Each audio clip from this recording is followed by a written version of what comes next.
the structure of cell wall. In this video we will see the structure of nucleus. Structure of nucleus was described by Robert Brown in orchid cell, and usually there are one nucleus in a cell, but there can be such a cell where the nucleus is either absent or more than one. If there is one nucleus present, then such a cell is called as uninucleated cell. If there is no nucleus present, then such a cell is called as enucleated cell. If a cell is consisting of many nucleus, then it is called as multinucleated cell. So a cell can be uninucleated, enucleated, or it can be a multinucleated structure. Where the nucleus is absent, the example is sieve tube or a mature RBC, where there is a multinucleated cell. This example is skeletal muscular cells or fibers.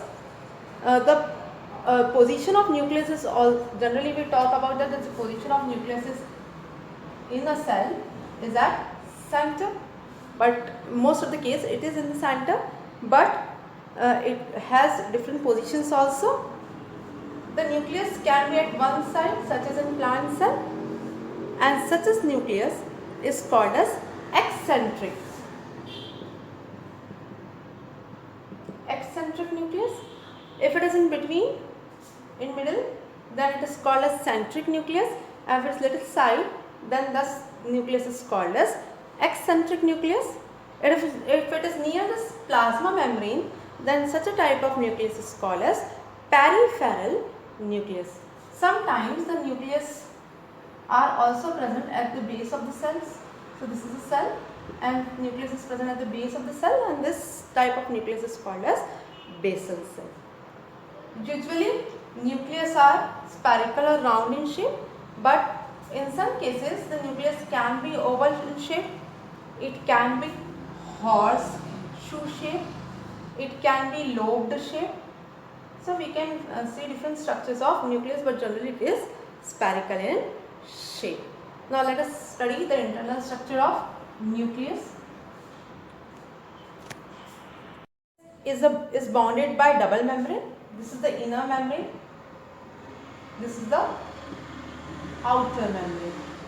So there are two membranes in the nucleus. So it is a double membranous structure.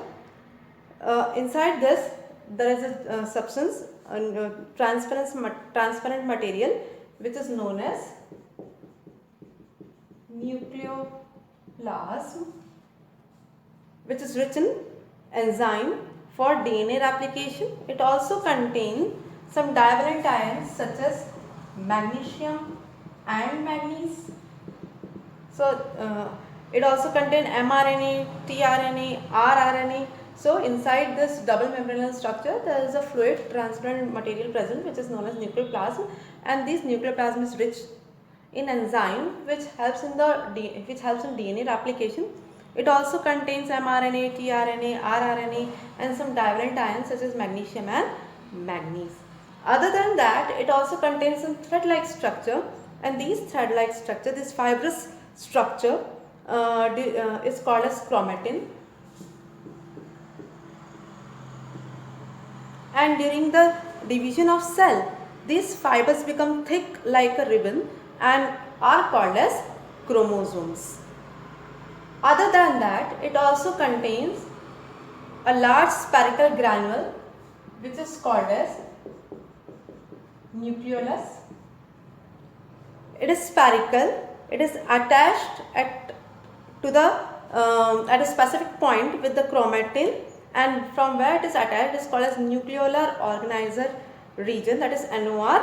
It maintains the site for the development of ribosomal RNA, as well as it is a center for the formation of ribosomes.